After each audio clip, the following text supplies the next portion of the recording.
All right, guys. I'd like to talk about ergonomics, materials handling, and safety management systems. We've talked a little bit about a little bit of these things, and I'm going to expound somewhat on each of them. So, first, ergonomics. I'm going to go into some background and definitions, talk about some of the types of injuries and how they tend to be categorized, look at some of their effects, and then the specific types, some specific types of musculoskeletal disorders, look at risk factors, and then finally do some math with the NIOSH lifting equation. If so, you will see later in the semester that ergonomics are a huge issue in most industries, to be honest, and often it is the leading cause of days lost injuries or days lost uh, from the workplace, and it's really hard to argue with the importance of ergonomics um, from a money and productivity standpoint, as well as the human side and the human element, the effects on people's lives. Um, Sometimes these things are permanent, and you can't go back. So the definition for ergonomics is a scientific discipline concerned with understanding interactions among humans and other elements of a system. I like to emphasize that system portion. And again, another plug for system safety. If you have the opportunity to take Dr. Fogelman's course, um, and and really working to optimize human well-being and system performance. So again, in ergonomics and in human factors, we view the human as a single piece, a single cog in a larger system. And while the human may be partially responsible for something that goes wrong, often there's a bigger picture, and often there are systemic issues. And we want to look at the system and see how can we change the system and some or all of its components to increase reliability, to decrease injuries and failures. And so there is a subsection of human factors that looks at changing the human to fit the job. Sometimes that's necessary, um, but I am a proponent of the idea of fitting the job to the worker rather than the other way around. Humans are hard to change, and most of the time, it's easier to change the system than to change humans.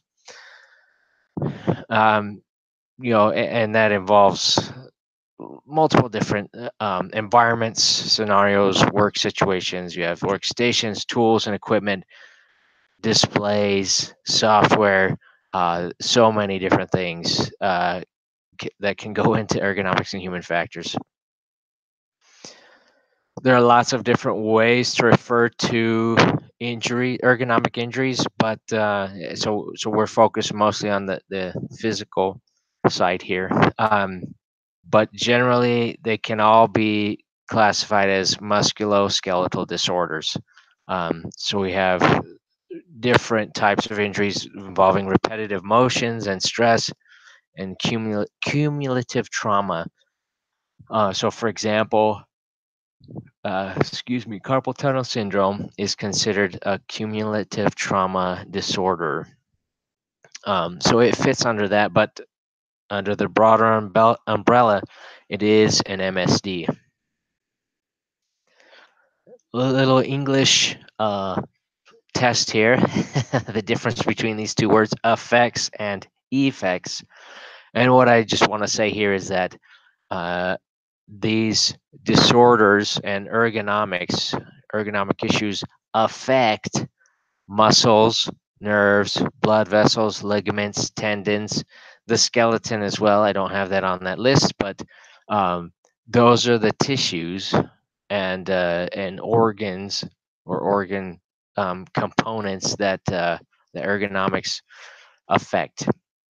Some of the effects of bad ergonomics include that list right there. I won't read through it all, but I'm guessing if you take a look at that, you could find one or two that you have experienced before, one or two at least, maybe a handful from jobs that that you've done before.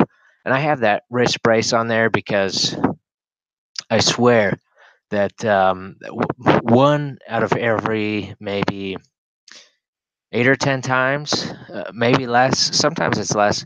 That I go to Walmart, the cashier that checks me out, and I mean, scans my items.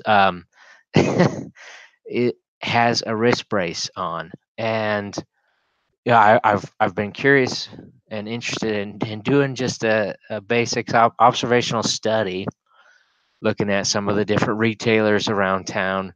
And this could be, I mean, very basic and not involve, interacting with humans, but simply walking down the line of cashier registers and looking to see and count frequencies, and look for proportions, the prevalence of wrist braces for different retailers. Um, those who are in epidemiology would be able to, I mean, you are learning some of the tools that you could use to do something like that. Anyway, I'm curious because, again, I think I see too many wrist braces from on cashiers. Some of the common work-related musculoskeletal disorders, carpal tunnel syndrome, a classic one. Um, Tennis elbow, that is not necessarily the official name for that, but that's good enough. And several others here. Some I've heard of many of these. I guess I'll pick out Raynaud's syndrome specifically. Um, So that is a disorder that comes is a result of vibration and possibly cold temperatures. But basically, what happens is due to the vibration. So think of a jackhammer, for example, vibration in the hands and in the fingers. The capillaries in the fingers become damaged to such an extent that blood no longer reaches the tissues in your fingers, and if it's bad enough, then you lose those fingers. So it's one that's of just about all of these are preventable, um, and it really is a shame. It should not get to that point. Um, a quick story. So one of my professors, um, at one point, before he retired, got to he he had this shoulder pain, and it got so bad that he could barely lift his arm without it being excruciating. And um, he decided he better do something about it. So he went and he talked to an orthopedic surgeon. And you can guess, if you are if you go talk to a hammer, then they're gonna want to nail something. And so if you talk to a surgeon, then the surgeon is going to recommend surgery. And he did. And my professor thought, well, I don't really want someone cutting on my shoulder. Um, I'm going to wait on that. So he talked to one of his friends who was a chiropractor, and and no, he received no treatment. He was just consulting with him. And after they talked about it for a while to see if they could figure out the source. And he realized through the course of the conversation that his briefcase was kind of wide. It was kind of fat. And for him to be able to walk without it banging against his legs, he had to hold it out slightly. So he was flexing some of his shoulder muscles to hold that out just an inch away from his legs. And they thought, well, maybe that's it. So he went ahead and he bought a briefcase that was more narrow, so that he didn't have to, um, you know, uh, abduct his arm away from his body to keep his briefcase from hitting his legs. And within a couple weeks, the pain was completely gone. And I share that story to illustrate that often the prevention is something simple, um, and something maybe as inexpensive as a thinner briefcase, and not surgery. I think too often in our country we want some sort of solution, some sort of treatment that'll fix it, a magic pill, and often I don't buy into that. I we if you want to be an ergonomist, you're sort of a detective, and I mean, even if, yeah, like, if you're an industrial hygienist, if you're in safety, in ways you're kind of like a detective, and you got to do your detective work and your due diligence to find solutions that don't break the bank, that management can swallow in terms of funding, and that also your workers are willing to do. Uh, these are some common risk factors and their controls. If you think of an assembly line and doing the same job or task multiple times a minute, for example, um, you can see how if you're doing that all day, you're gonna start to wear your soft tissues down, and they won't be able to heal properly, and you'll start to get issues. Um, Same professor used to talk about the ladies in Puerto Rico who probably assemble your floss containers. Um, so they do that by hand, and um, they I don't know how many pieces they do in a day, but thousands in a day. And he said they take aspirin like it's candy, just so that they can do their job and make a living. We should be able to prevent that sort of a thing from happening.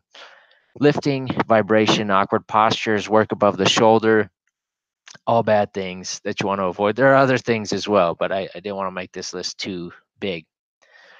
Some of the common assessment tools for ergonomics: you've got REBA, Rapid Entire Body Assessment; RULA, Rapid Upper Limb Assessment; the NIOSH lifting equation, which we'll talk about, and is a classic. The WISHA, that's the state of Washington's lifting calculator, and then the Snook tables developed by Liberty Mutual. I also did not include on this slide, and so let me do that right now. This is bugging me that I forgot this. The ACGI HTLV tables.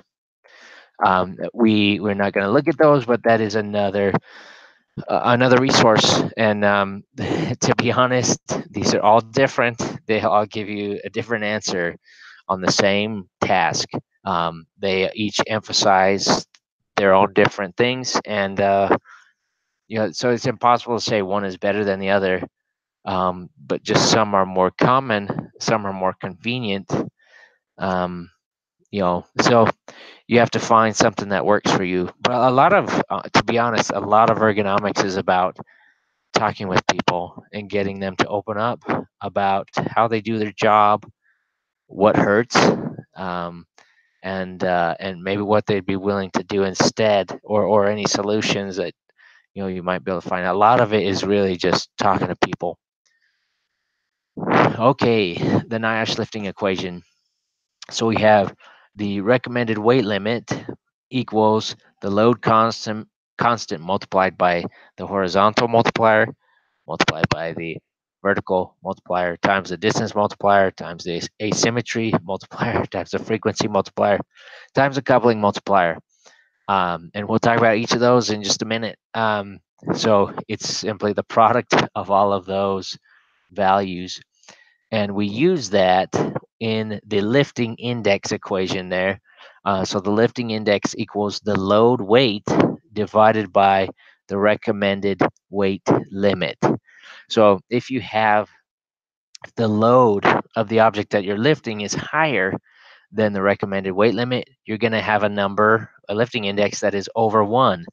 And you don't want that. You don't want the load to be higher than the recommended weight limit. So over 1 is bad, under 1 is good. So I want to point out some things here, and I'm sorry for the fuzziness of that figure on the right. But if you look down here at H, you see horizontal location. You see this point in between. This is supposed to be in between this guy's ankles. If you look up here, it's kind of trying to show that he's taken one step forward, and so it's not maybe not as clear as if his feet were next to each other. But the point of reference from the body for some of these values is that point in between the ankles. And I want you to imagine that maybe he has lifted this from off the floor. So H is,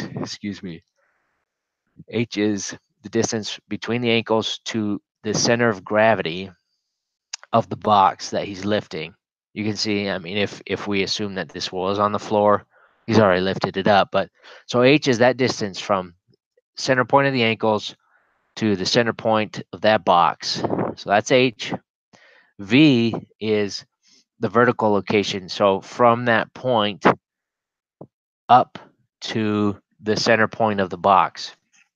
Now, if he has lifted this, now V is this larger value here. But if it was on the ground, then it might only be a couple of inches higher than the center point of his ankles. D, which will, well, you can see over here, if you look to the right, to the figure on the right, D, you can see is up here. For this lift, this figure, this person is only lifting it from where his arms are at the current moment up to this. It looks kind of like a bell. I don't know what this is, but anyway, they're only lifting it that high, and D is the vertical distance that the object is raised. We don't really care so much about H, how far it moves out. I'm not totally sure why that's not in the equation, but anyway, so we're concerned about D. A is the asymmetry multiplier. Basically, if there's any twisting involved from a center, straightforward orientation, then we need to account for that with the equation. So if this is a straight on lift, the person's feet are straight and lined up with their hands, and they lift straight up, then that's 0. There's no angle.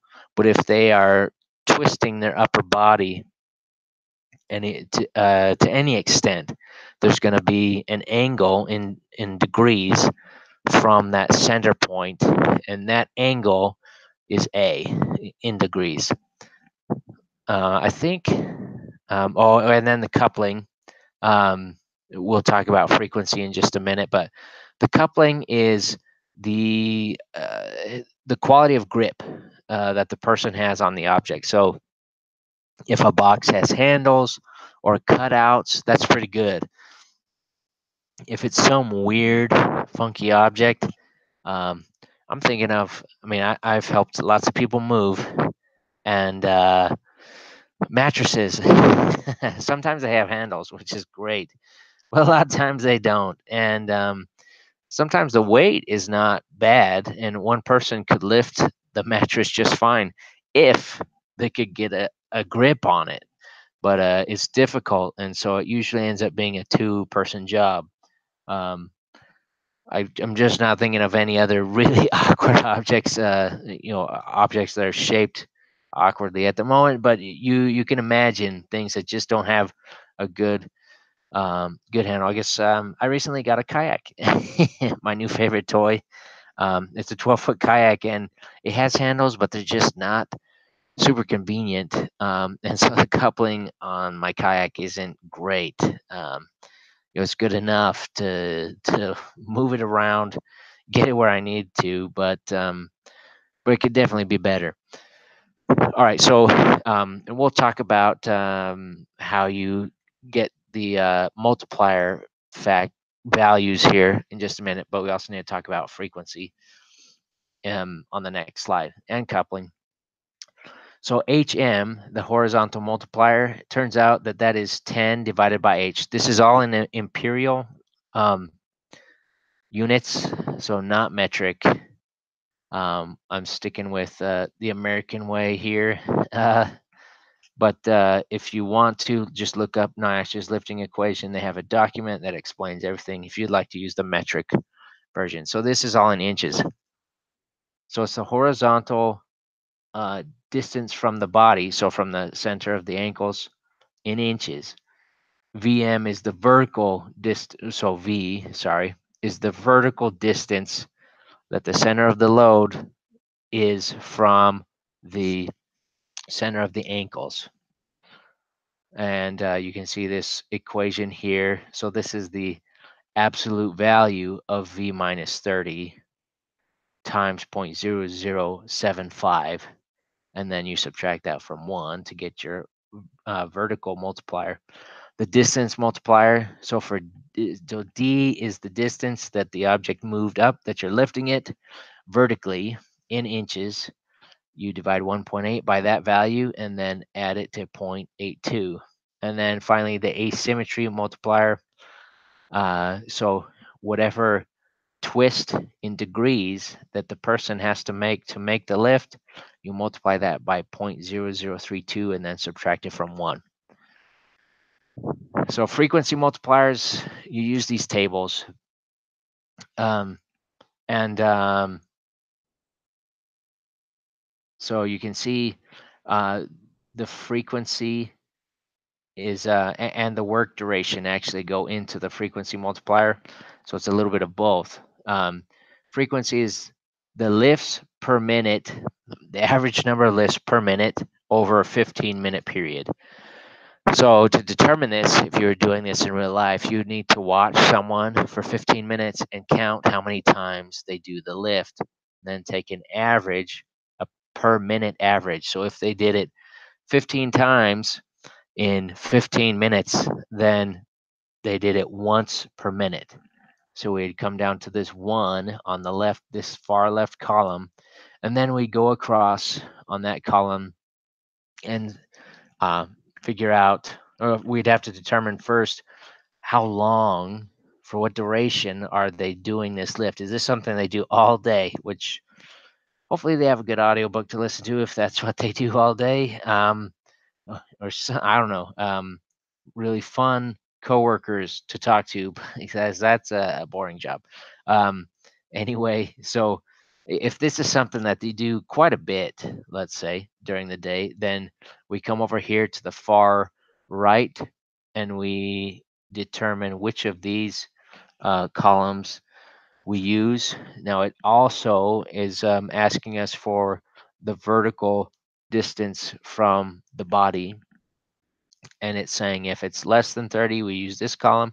If it's greater than or equal to 30, then we use this column. So let's say that it was at the ground, or it was on the ground, so it's less than 30, and so we're going to be at 0.75. So if our frequency multiplier is 0.75. And this is for V in inches. Again, the American way. Not that it's better, just that's that's the way I'm going with. And then finally, the coupling multiplier. So there's a table that explains this a little bit more, but basically, good is handles or cutouts in a box, something that is pretty good. Or if you're carrying a 5-gallon bucket, if you've ever carried something heavy in a 5-gallon bucket, you know it's really nice to have that little plastic handle on the metal handle that holds the bucket. If if you're carrying, I mean, I've carried wet concrete, and I've carried sand, and I've carried water, and I've carried wet sand. And if you have a full bucket, and you don't have that little plastic handle, you really need some gloves because it hurts. So anyway, a nice handle is what good is. Fair means maybe it doesn't have a handle, but it's not awkward, and it's you can reasonably grip it. So like a box, just a regular cube box, like a moving box that isn't huge, that allows you to get your arms around it, and it has a 90-degree angle on the bottom. That would be considered fair. And then poor is just something awkward. And again, you could think of something that's awkward to lift. Um, I was thinking of the mattress, but you can think of anything that's big, bulky, has a weird shape, and just doesn't have a good place to grab onto. That's going to be poor coupling. And then again, we do have to keep in mind the vertical distance. If we're picking this up off the ground, then that's less than 30 inches. And the box from the example would be fair, and so that would be 0.95 for our coupling multiplier. All right. So now let's do a little practice problem. Okay, I thought I had bolded some of these to help out, and that's okay. So we'll have to pick this out. But um, quick scenario: you're performing a symmetric two-handed lift where the horizontal distance from the body, so the center of your ankles, is 12 inches, and the vertical distance is 3. So this is a box that's on the ground. Just the center where you're grabbing it um, is 3 inches off the ground. The distance lifted is 45 inches. There's no asymmetric angle, so there's a straight lift, no twisting involved. You do this lift 60 times per hour for all 8 hours of your shift. Again, hopefully you have an audiobook or a nice podcast to listen to, or nice coworkers.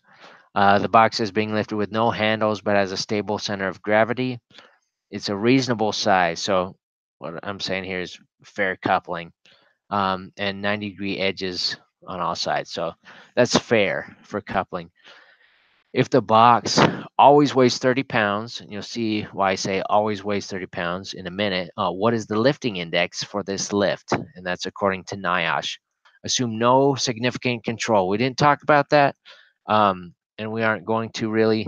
But what I would like you to do, so you could calculate all of that by hand. I'll let you do that in Dr. Fogelman's ergonomics classes. It's a useful practice. I remember doing it in my ergonomics class, and it's more about attention to detail and plugging the numbers in right than most anything else. Once you get an understanding of what each variable represents, um, I want you to have a basic understanding of those variables and what they represent. But we're going to simplify and go ahead and download the NLE Calc app. I want to make sure, yeah, NLE Calc app from the App Store. It's published by NIOSH. It'll say CDC because NIOSH is part of the CDC. But anyway, um, you'll see once you download it, so pause if you want to. But once you get it opened up, then you'll see a screen like this on the far left. I put in example, and I plugged in the numbers from our lift here. So one thing you'll notice is, so go ahead and, I said, assume no significant control, and don't worry about that. The horizontal distance was 12, and you know what? I should have put 12 as the destination. So that would be good for you to do in yours here. But if you want to follow along, then feel free. So it, because I put it at 0, um, this this person is lifting the box from 12 inches away from the center of their ankles up and then into their body, basically. um, yeah, just how this calculator works. So in the equation, you wouldn't have to worry about that. But if this is a lift straight up, then you should put destination at 12, not 0, like I did. If this were a lift where you lift it straight up, but then move it forward, for example, another 12 inches, then the destination is 24 inches away from the center of your ankle. So let's back up here. So let's look at this one on the left. Let's assume that this H is 12 inches. It's a foot away from the center of his ankles. He lifts it up and then he leans over, like the figure on the right, leans over and moves and places the box 12 more inches in front of him. So that would be 12 plus 12 inches is 24 inches. So the destination of the box is 24 inches in front of him, 24 inches away from the center of his ankles. So that's what I should have put here. The vertical, it was 3 inches to start with, but then we moved it up 45. So it's a total of 48 inches higher. Than the reference point. It started at 3, went up 45 more, so it ends up being 48 higher than the reference point. I said there's no asymmetry, so he starts at 0, ends at 0, no twisting. The average load is 30 and the max is 30. These are all uniform boxes. If only the world, the real world was like that. Frequency, that's so I said 60 times per hour. So in 1 hour, there are 60 minutes. So that comes out to be an average of 1 time per minute. And the duration is 8 hours. So a full shift of doing this lift. So I selected the 2 to 8 hours box. And I selected fair. Oh, sorry. I put 1 for frequency. That's how many times per minute. 2 to 8 hours for the duration. And then coupling was fair.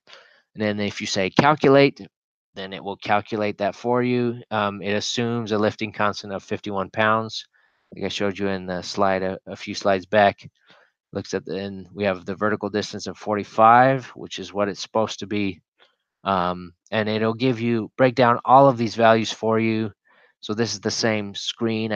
My phone isn't big enough to show it all, so I have two screens here. But it gives us right at the top, the answer to the question, lifting in index is 1.4.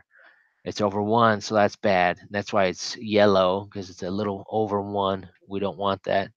But we can see these other values here. Recommended weight limit is 20 pounds, and I was saying that it's 30. So we need to change some things about this lift to make it to get it down below 1. We could either get boxes, get boxes that are only 20 pounds. I don't know what we need to do, get smaller boxes and put less stuff in them. We could rotate so that one person isn't doing this all day. They do some lifting, do some other tasks as well. Make it so that they don't have to lift it as high. There's those self-raising pallets, things like that. So there are lots of things that we could look at to get this lifting index down. I have this here because, I'd rather be there maybe than where I'm currently at. But um, and I'm not a hunter. I would like to learn to hunt. I know plenty of people who love it, including my brothers. But generally, if you see a game trail in the wild, I say generally because there are exceptions, but generally it doesn't go straight up the steep side of the mountain. If animals are going to ascend in elevation, usually they'll do a switchback or they'll curve all the way around and slowly climb. Um, and the reason is they're not like us in that we have an abundance of food, enough energy, and in fact, people like me have too much food. I mean, I consume too many calories. and I need to consume less.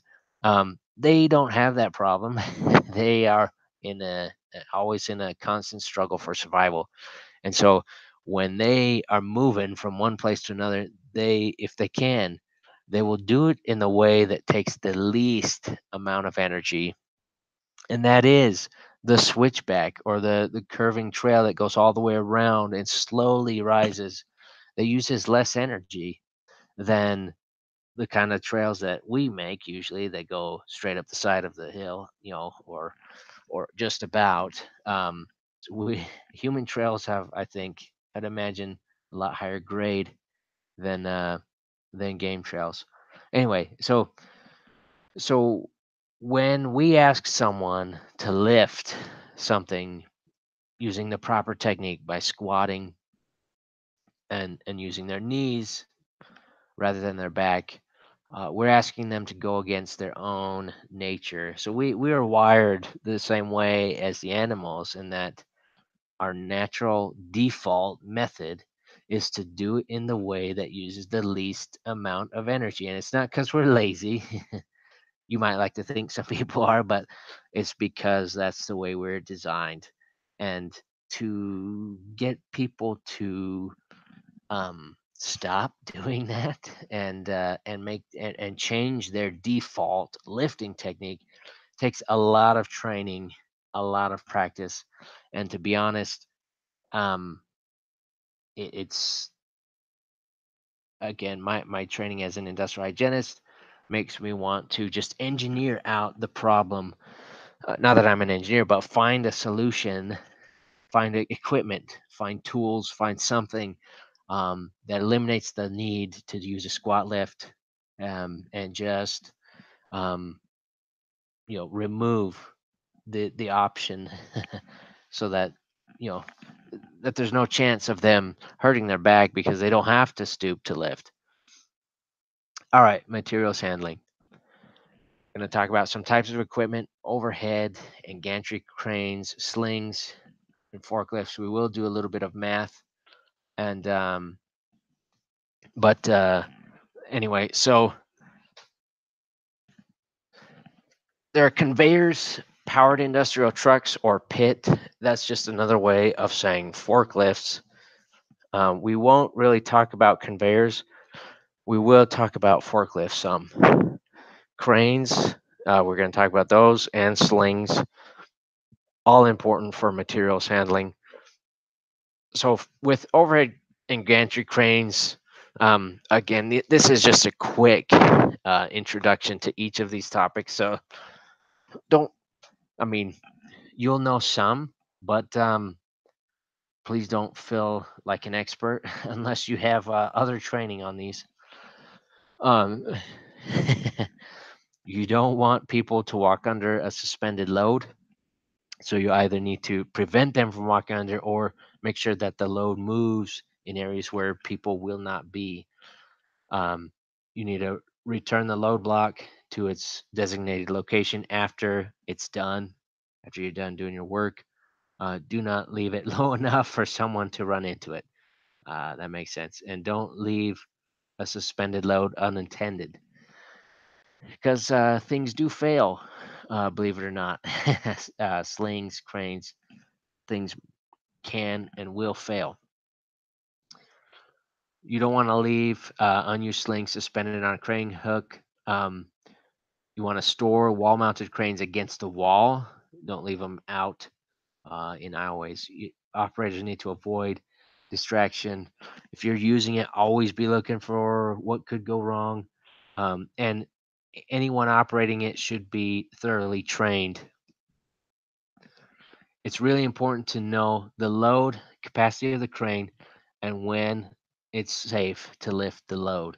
Um, so there are load charts. Now, this chart, it was provided with training on overhead cranes, but that's not necessarily an overhead crane. It is a nice little figure, though. This is from um, a forklift, and I'm forgetting the term for this type of forklift. It's common in construction. Um, anyway, but it's one that extends and lifts the load a lot higher than the typical forklift you see, and the chance for it to tip over because it's so far extended is a lot greater. So this little chart is really handy and important. Uh, an overhead or gantry crane should have something that's not exactly like this, but a little chart that shows you how you can load it. I want to point out a difference here in what qualified and competent mean according to OSHA. A qualified person is someone who has specific expertise from a degree, from a certification, from a license. Um, so the annual inspection by a qualified person should be someone who is a crane engineer or the equivalent. Um, and so that inspection has to happen at least every 12 months, but it could be after the crane is assembled. Some of these cranes are mobile, and you may take them. It may be uh, you may have a temporary site or something. In construction, it's really common, but not quite so much in general industry. If it's been modified, repaired, or adjusted, if uh, if it hasn't been in use for a while, so those are reasons why you would need to have a qualified person. Competent doesn't mean you have degrees or certifications, but it means it's someone who knows what they're doing. Generally, it's a frontline worker or whoever is going to be using the crane, and it should be visually inspected before each shift when someone's going to use it. And if it's not used that often, then at least monthly. All right, so some quick math on crane loading. Now, to be honest, this is for a tower crane, not common in general industry, more common in construction, but this equation is specific to it and it's important to know. So F1 times D1 equals F2 times D2. The F's refer to forces or weights. To be honest, it's just a weight, even though they use F. And then D is the distance from the fulcrum or from the operator's cabin. So you can see in this little picture, anatomy of a tower crane. This blue part is the operator's cab. It's right next to the fulcrum. So consider them the same. Um, it also has a counterweight in the back here. So there's a shorter length to the counterweight, and then a long jib is the term. So a long arm extending out in the front to where you have your trolley and your block, where you're going to be actually lifting your load. So F1 generally, at least for this class, F1 is going to refer to the weight of the counterweight, and D will be the distance from the cabin of the counterweight. So the distance from this blue operator's cab to this back counterweight here. Generally, yeah, it may be different, but that's why you just need to pay attention to the question, see how it's worded. You could switch these around because you can see obviously these are related directly. And then F2 is the force, often of the load, so the weight of the load. And then D2, distance from the cabin, often of the load. So let's do a practice problem. So a tower crane has a boom that extends 80 feet from the cab. So that's this long length out in the front. You can see how maybe this would be 80 feet, and then this to the counterweight would be shorter. And often these counterweights can move. You can put the counterweight more closer to the cab or further away. And the load could also be moved closer to the cab or further away, depending on what you're doing and your needs. But anyway, so 80 feet is how far that arm in the front extends out. There's a short boom on the backside for a 30-ton counterweight. So it's basically just this 30-ton block of I don't know what, maybe concrete um, and steel, and that boom is 20 feet long. So the counterweight can go up to 20 feet out and away from the cab. But what we're gonna be looking for is how far what's the minimum length it has to go out to balance our load. So the counterweight can be moved along that short boom. The crane operator needs to place a 10,000-pound object at a spot 36 feet from the cab. So I'm going to go back to our picture here. So just using the numbers from our example, let's say this is 20 feet and this long arm is 80 feet, but the operator needs to put the load out here at 36 feet away from the cab. So not the entire length. So I've highlighted the numbers here that we need. That won't be there for you on the exam, so just pay attention. Where should the counterweight be placed along the short boom to ensure the load is balanced? So the first thing I do here is figure out what it is I'm looking for and what it is that I have. What variables do I have? So we have, if we consider F1 and D1 related to the counterweight, we know what the counterweight weighs. So that's F1, 30 tons. And 30 tons is, 1 ton is 2,000 pounds. So we know this is 60,000 pounds.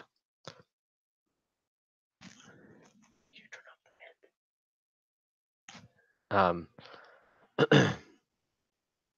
and but we see here that we're asking where should the counterweight be placed along the short boom to ensure that the load is balanced. So that's D1, and that's what we don't have. So that's what we're looking for. We do have the we do have the um, the weight of the object, so that's F2, and the weight of, or excuse me, D2, the distance of that object from the cab. So the next thing I like to do is rearrange my equation so that it isolates what I'm looking for on one side and puts everything else on the other. Um, I don't have a way to show you right now before I show the answer, but um, with F1 times D1 equals F2 times D2, what I would do is divide one side, the left side, by F1, and then divide the other side by F1, so that I just have D1 equals F2 times D2 divided by F1. It looks like I switched these numbers up. Sometimes it doesn't, to be honest, it doesn't really matter which side you make, one or two. The counterweight is the counterweight, the one side, and the object is two, or vice versa. It doesn't really matter. I so I solved it for D2. So D2 equals F1 times D1 divided by F2. And then we just plug in the numbers here. So 10,000 pounds times 35 feet divided by 30 tons. Now, to get the amount in pounds, I multiplied it by 2,000 to get 60,000 pounds. So I have 360,000 divided by 60,000, and that gives me 6 feet. So the counterweight needs to be 6 feet away from the cab in order to balance that object that the crane will be lifting. All right, slings are important. It's what you actually lift, your load. So if rigging is its own, you could have a long presentation and a long training just on rigging by itself. Again, this is just a quick touch on it. It's important to make sure you have the right sling for the right job, just like a tool.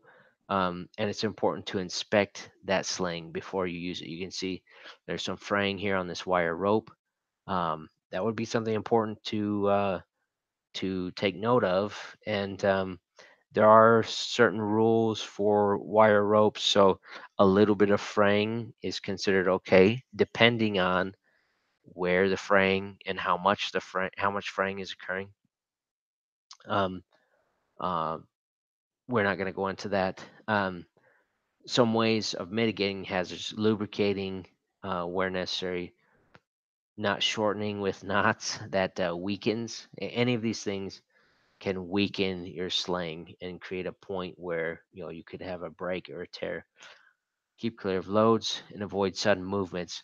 Think of it like you're moving a tractor trailer in the air. If you, I mean, you might have some pretty heavy loads, tons, literally tons in the air. It's like you're moving an 18 wheeler in the air. So go slow. Take it easy. Don't accelerate or decelerate too quickly. Just some, yeah, if you'd like to quiz yourself on this, you can look at the slides, or you can pause and maybe take guesses at any of these. But I'm just going to go ahead and walk through all of them real quickly. So here we've got acid burns. We have a cut, an edge cut, melting or charring, abrasions, a puncture. We have weld spatter, broken or worn stitches, and a damaged eye. You can see embedded materials in that one. This is a tensile break, so that's what it looks like when it snaps. This is a fabric sling, by the way. We'll also look at wire rope slings. Faded or illegible tag. Guess this one. So, um, damage from UV light exposure over time. So that's in Arizona. That's definitely a possibility. Here, so some fabric slings will have a different color yarn embedded in the center of the sling, so that if there's any damage to the outer layers, you'll see the different color. So in this case, it's got red yarn underneath. When you see the red, it means it's damaged and it needs to be replaced. A knot. You don't want that. This has been crushed. You have a snag, and then that's a damaged hook. You that the one on the right should not be used again. Should be discarded. All right, so here's a wire rope and some of the issues that what they look like. You have kinking. Dog legs is the term for that. It's I believe it's the untwisting that is going on there. Bird caging, that is definitely the untwisting. You can see that's been crushed, severe wear. You also have to be careful how you, if you are putting any sort of sling or strap underneath the load, you got to be careful that you don't crush it as you're moving it around or as you set the load down. Broken wires, you can see rust, corrosion. This is a fitting that has been damaged. There's a crack here, and then the label needs to be legible. All right, forklifts. Some of the primary issues with these is that they overturn, um, and if it rolls, you do not jump. If you have your seatbelt on, just hang on to the steering wheel and go along for the ride. You'll get banged up a bit, but you won't die. Um, most operator deaths, I can't say that for sure, but a lot of operator deaths are from people jumping as it's rolling over and then getting crushed by the forklift. Striking pedestrians is common. Being run over or caught between a forklift and the wall or something, and then people falling from the forklift. We're not going to get into this too much, but I just want you to imagine a triangle, an imaginary triangle underneath a forklift. The back of a forklift is the counterweight. So that's where the engine is. That's the heaviest part of the forklift, but that is also to counterbalance whatever load the forklift is going to be carrying. And if you if you imagine this triangle underneath a forklift or on top, um, if there is no load, then the center of gravity is at this circle on the far left. But once you put a load whose center of gravity is out here, then the combined center of gravity of the truck, the forklift, and the load is going to move up to right here. Now, as long as the center of gravity of this forklift stays inside this triangle, and I'm still on this upper left image, as long as it stays inside of this triangle, then the forklift will not tip. However, if it does leave, so on the right side, you can see these, anywhere outside of that triangle, if the center of gravity moves there, then the forklift will tip over. You can see how this figure down here helps to just visualize a little bit how the center of gravity moves as you raise that lift. Excuse me, as you lift that load up in the air. So when the load was down low, then well, actually, it's not so much the lifting as extending this load out. Um, so two basic rules of thumb. You want to have the center of gravity of this load as close to the forks and as close to the bottom of the fork. So really, this bottom corner as possible. You want it as close to this fulcrum, which is the axle of the front tires, as possible. So when you're driving around, you don't want the load lifted up high like this. Now, if you're at your destination and you're loading it onto a shelf in a warehouse, fine, but but you shouldn't drive around with it like that. And and you can see how as this load extends to the right, I'm looking at the image with the raised load. As the center of gravity of the load moves out to the right, then the combined center of gravity of the forklift and the load is moving out here past the that fulcrum, the front axle. Once that happens, it's going to tip over. And if you Google pictures of forklift accidents, you will see plenty of these. It happens all the time. It is not uncommon. So anyone who thinks, oh, that won't happen, just Google it. You'll see how many dumb things people have done in the past. So on a ramp, if you have a load, you always keep the load and the forks pointing up the ramp. So both of these pictures on the bottom are examples of the right way to do it. If you are going up, or even if you're coming down the ramp, you always have the forks pointed up the angle, up towards the top of the ramp.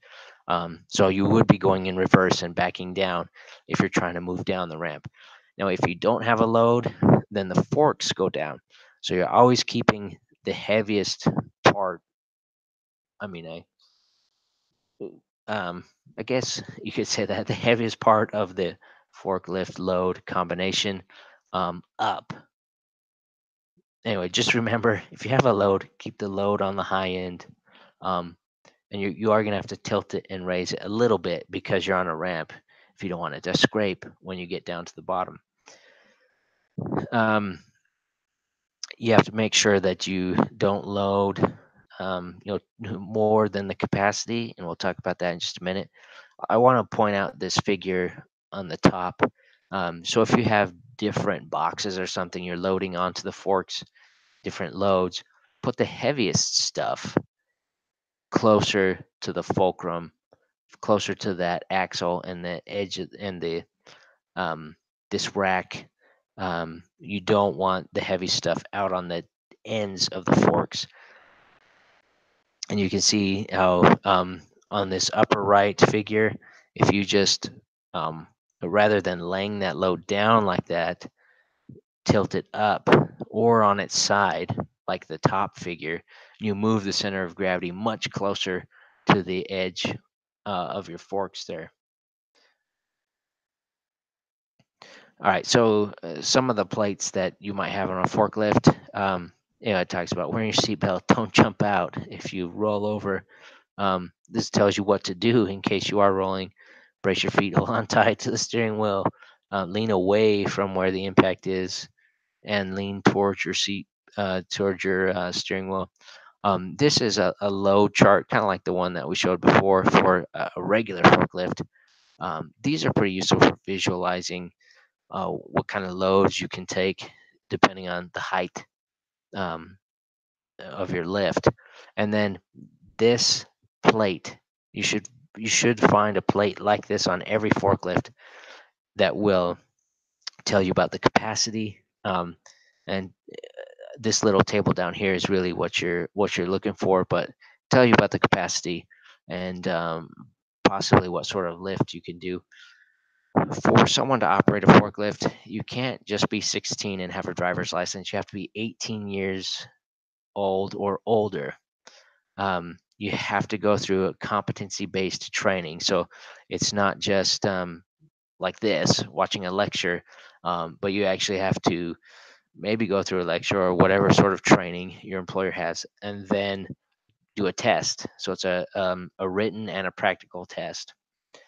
And then you need retraining every 3 years.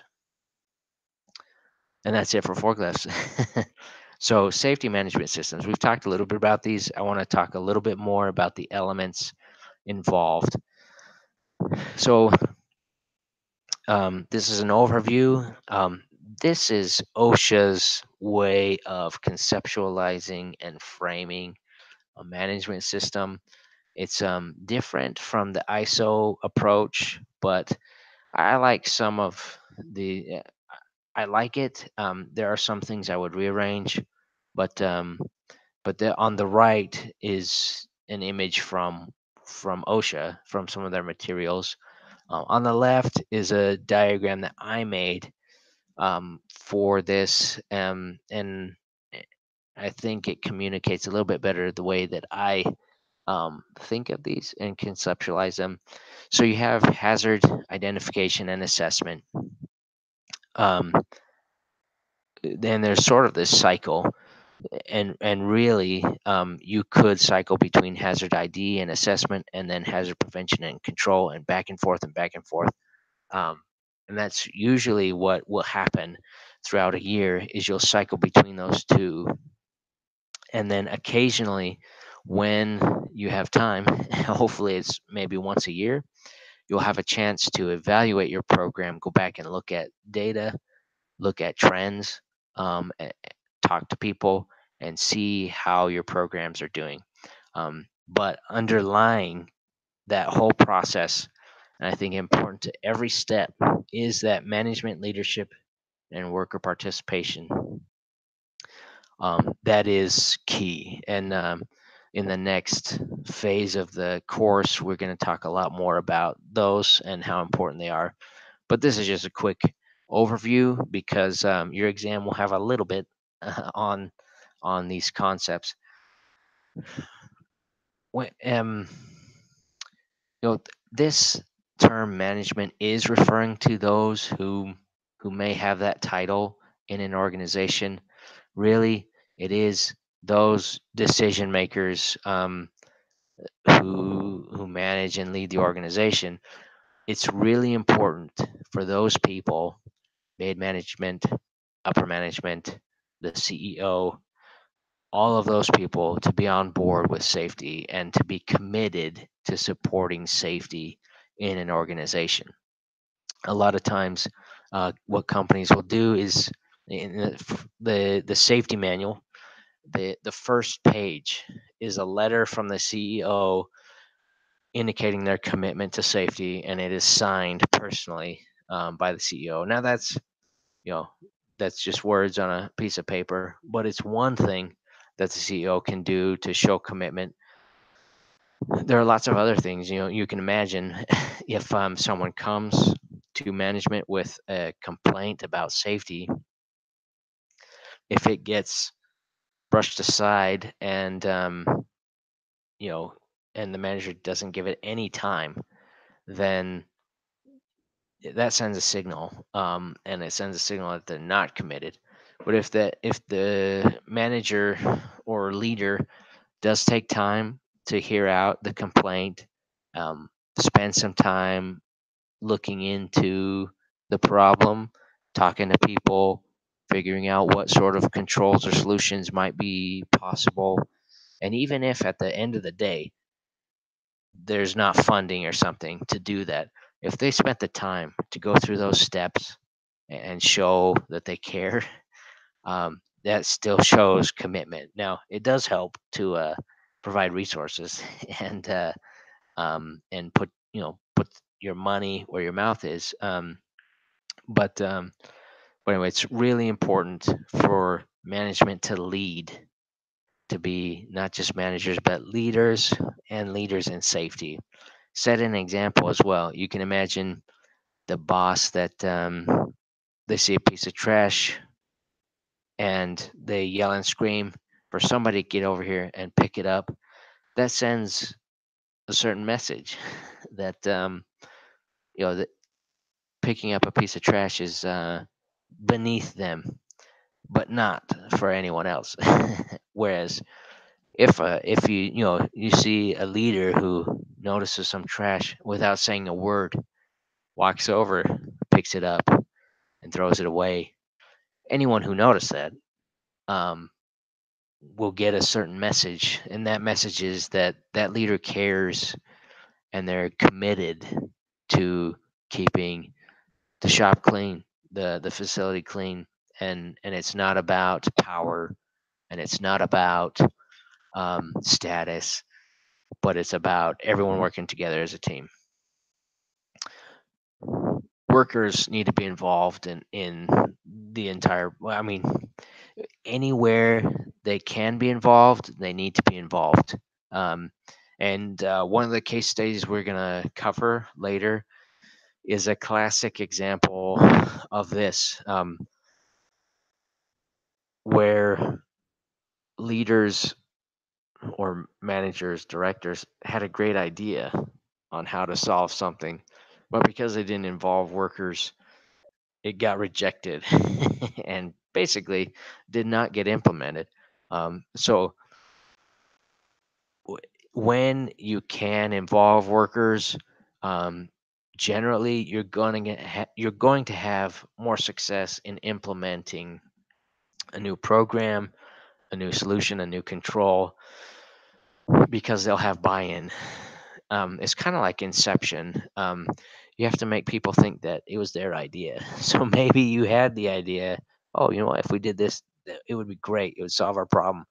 You can't go and announce to everyone, hey, I have this idea. We're going to do this. It's going to be great, and it's going to solve our problem.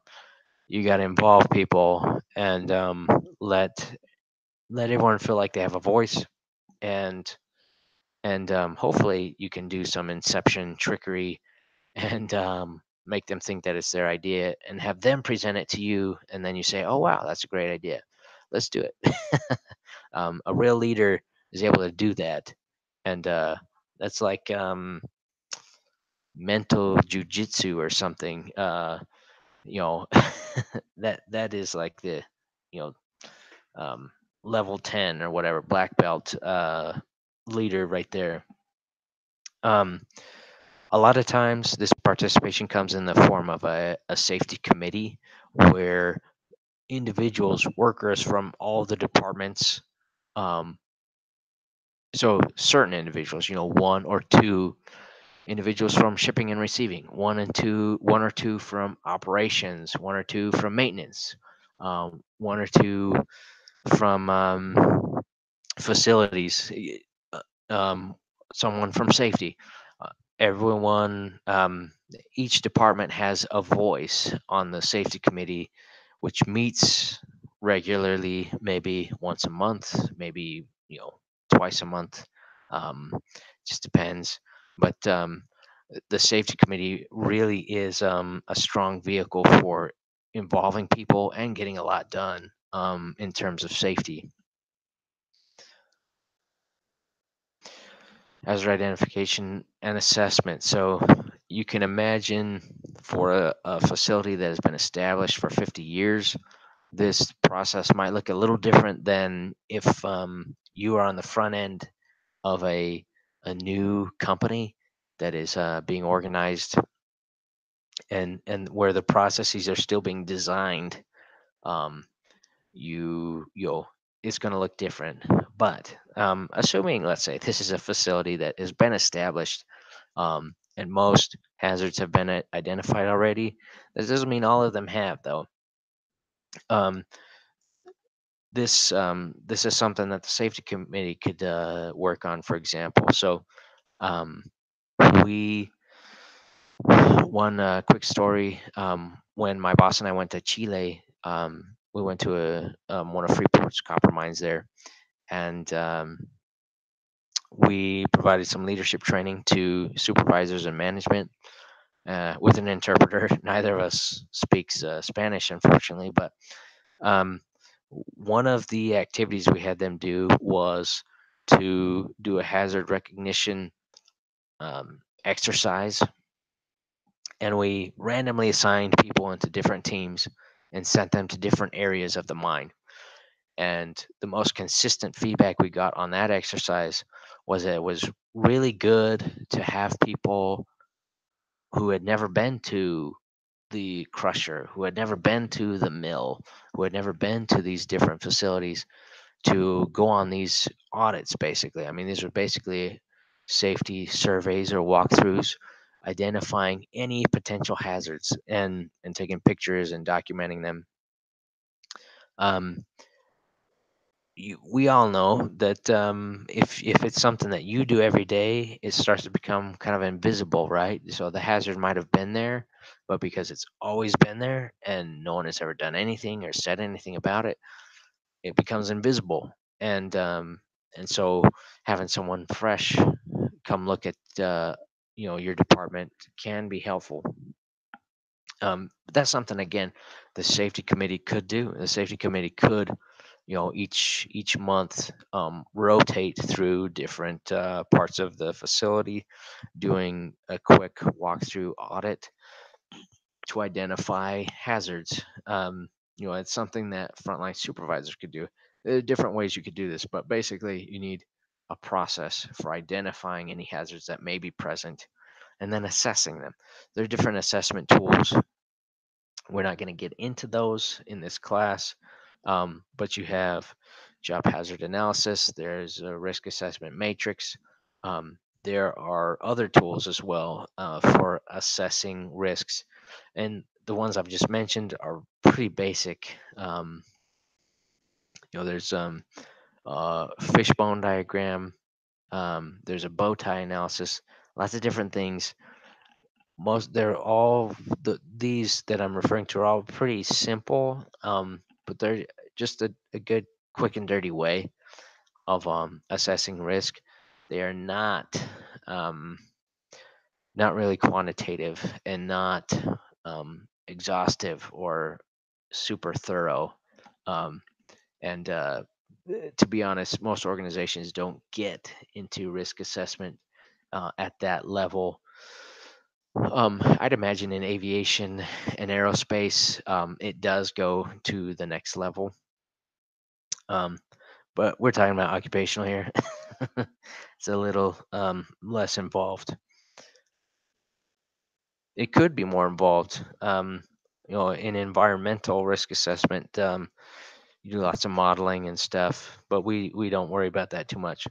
Hazard prevention and control.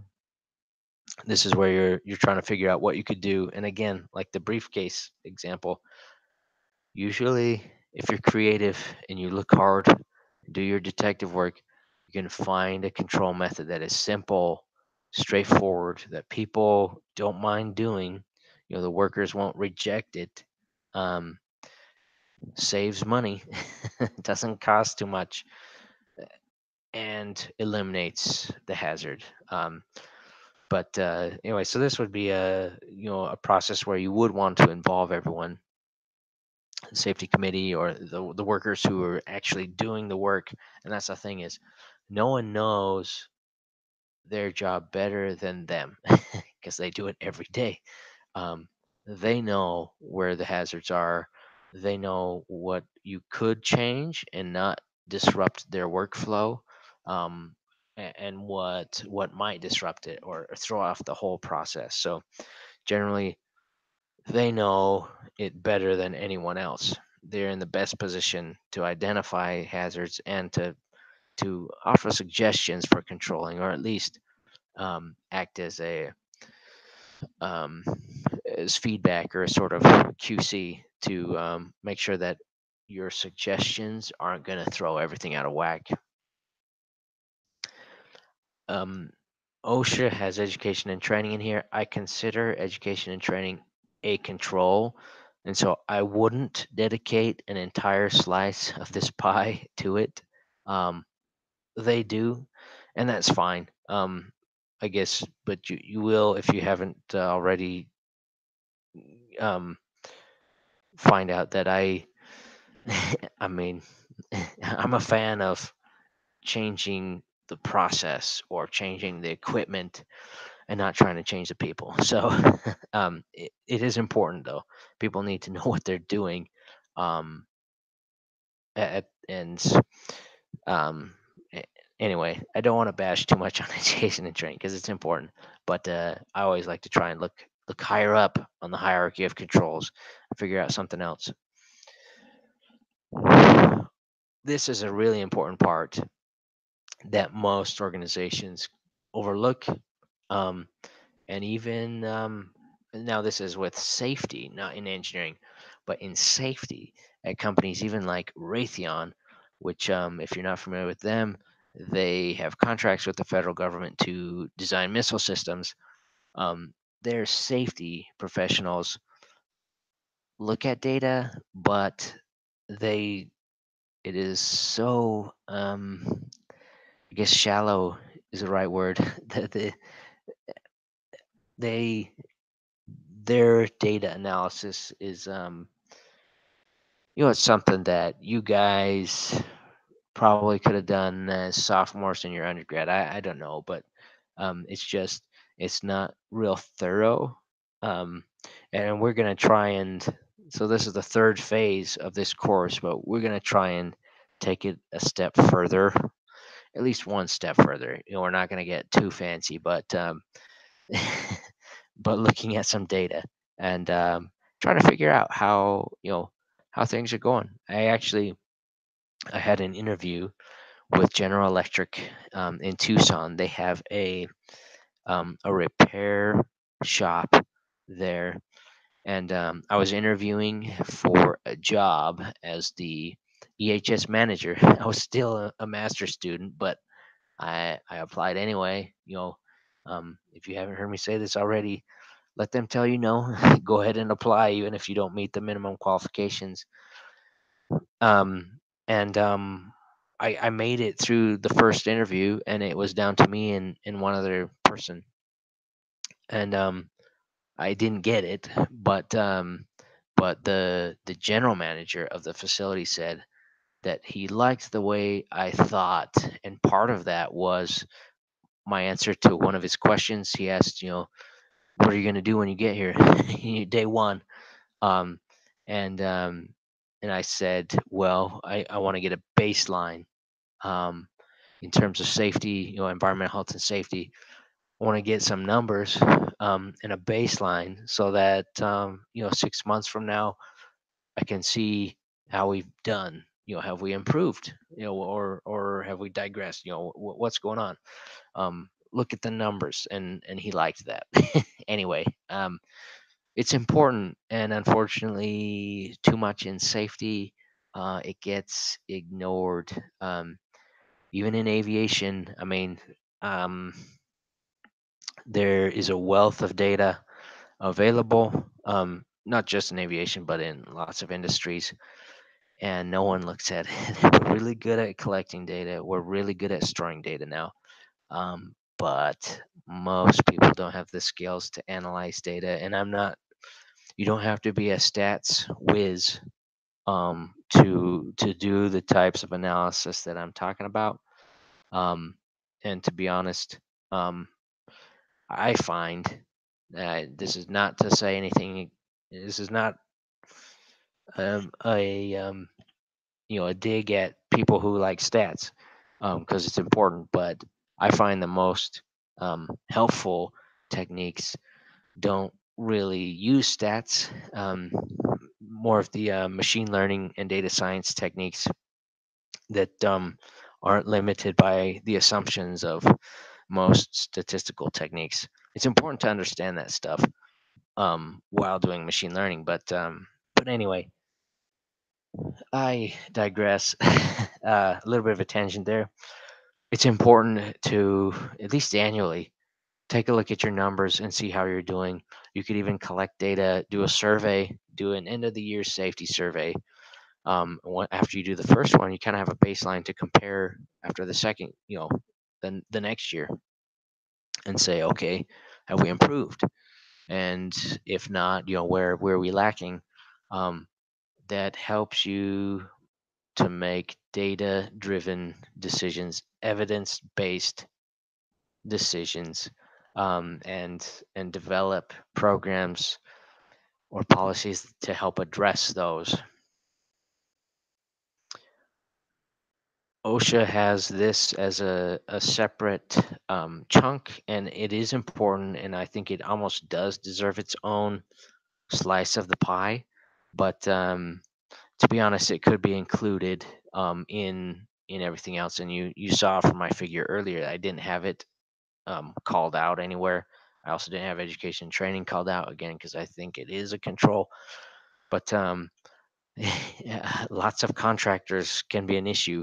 Um, so just examples at Sierrita, Freeport's copper mine near Tucson, dozens of contractors working on site every day, and usually, of a team of 10 or 12 safety specialists, there was at least one who was dedicated just to contractors and making sure they had all their stuff together.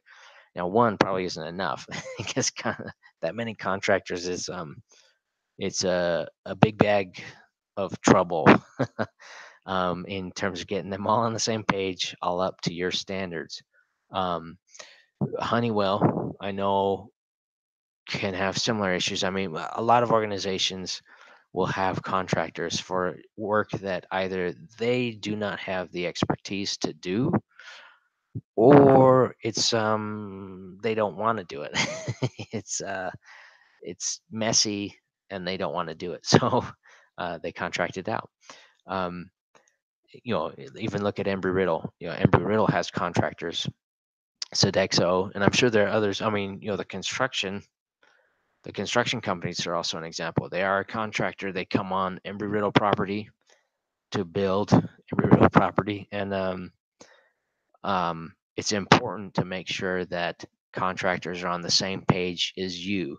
You set the tone, you set the standards, and you make sure that they follow your policies. Quick review. We talked about these a little bit. So these first three, the ANSI Z10, OSAS 18001, and ISO 45001, are all occupational safety and health management systems. If you join an organization that's big enough, you'll probably hear about them, and your organization may be certified in some of these. Freeport was in OSAS. The thing is with ANSI and OSAS, I believe those are both American standards. Um, with the way companies are becoming globalized these days, it's important, that the international standards become even more important because they can transcend boundaries. And so a lot of organizations are taking the time right now to switch from OSAS 18001 to ISO 45001. Um, and I think a lot of it has to do with the fact that it's international rather than just American. A couple others that you should be familiar with is ISO 9001. That's for quality control, a quality management system, and 14001 is an environmental management system. You may be dealing with both. Sometimes EHS or safety professionals are involved in all that stuff. So I believe all of the management systems that were on the last slide use the plan, do, check, act cycle. And basically, it's similar to OSHA's elements that they include, but basically it's a way to ensure continuous improvement, that you're always improving and getting better. Now, you saw that little certified stamp on the last slide. A lot of times, certifications are more about checking the boxes and having the right paperwork than what happens in reality. And um, talk to you can talk to organizations that maybe have all the awards and the certifications and the trophies in their case.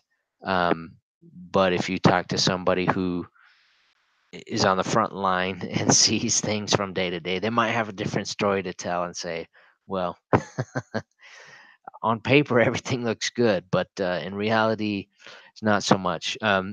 So it's not necessarily important to become certified.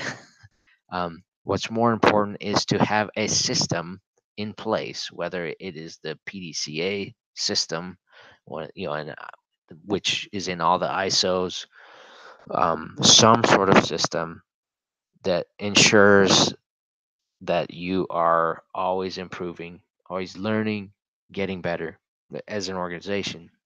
So with plan, um, you identify risks, but also opportunities, and you assess those, and you establish some goals and objectives. The do part is to look at support functions and operational controls, um, and then to implement them, go do them. Um, you come back and you check. So you have to measure and monitor your processes and those controls against the objectives, see how you're doing. And again, it's hard to do that if you don't have numbers involved. You know that I'm a data nerd, but it's really, you can't.